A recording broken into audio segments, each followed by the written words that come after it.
Even as we honor veterans like Virgil Wallace this week, many of them still suffer.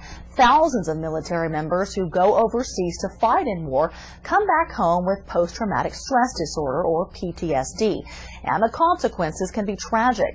Local 4's Kathy Hernandez sat down with a mother to talk about her son's battle with PTSD. She joins us now. Kathy?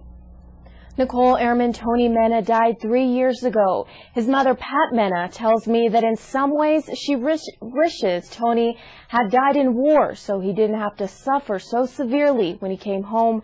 Now she is dedicating her life to helping other military members and their families. At a young age, Anthony Patrick Mena knew he was going to defend our country.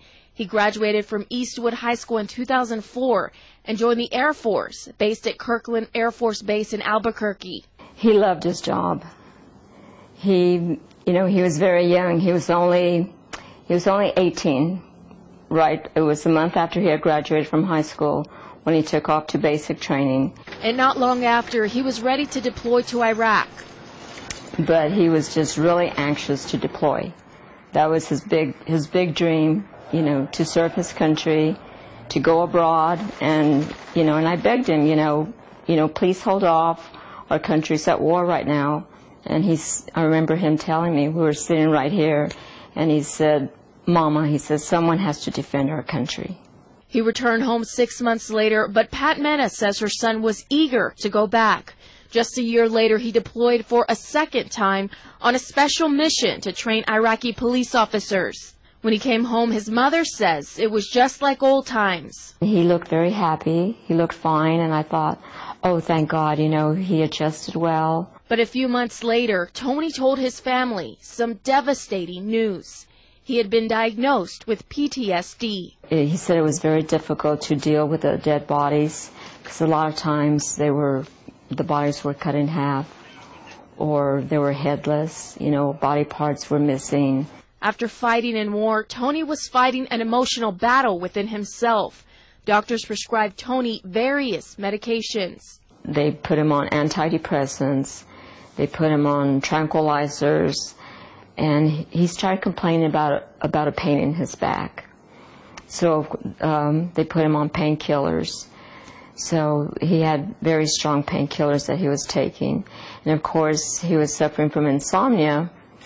So they had him on 3 different types of sleeping pills. The son that once loved the Air Force now wanted a discharge. Pat says she saw him physically weak, but at one point it seemed like he was ready to move ahead after military life, talking about opening his own cigar shop and asking his mom for help. Days later, that would change.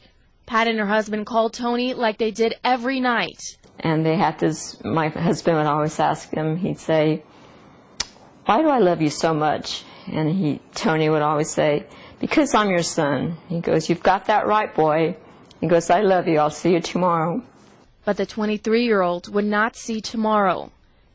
Just hours later, Pat Mena received a frantic call from Tony's girlfriend. She was screaming, Tony's dead, he's dead. And I remained very calm. I don't know, I guess your body just goes into shock. But I can remember, I said, Michelle, calm down. I said, have you called 911? She says, no. She goes, but I know he's dead. She goes, he's not breathing. He's not breathing, and he's already hard. And I said, call 911. I just kept hoping, maybe there's still hope. That was a day life changed forever for the Mena family. I was in shock. It was like, I think it took a long time. I cried a little bit, but I had just seen my son. It was like if he was still there. The medical examiner ruled Tony's death an accidental overdose. The same medications the doctors prescribed him are the ones that ultimately killed him. They told us his system was suppressed. He died with 9 medications in his system. There was no alcohol. There was no he did not take anything over the limit. After going through his records, he had been prescribed 30-some different medications.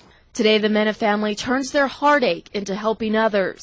Pat Mena recently wrote a book called You'll Be Fine, Darling, telling Tony's story. I wrote this book because I want our troops to know that they are not alone in their suffering. And also I want the families to know that there are ways that they can help their loved ones that are suffering from PTSD. She says she has received an outpouring of support. They'll thank me for putting this book out there. They'll tell me, you know, my husband or my boyfriend or my daughter, my son are going through the exact same things that your son is going through.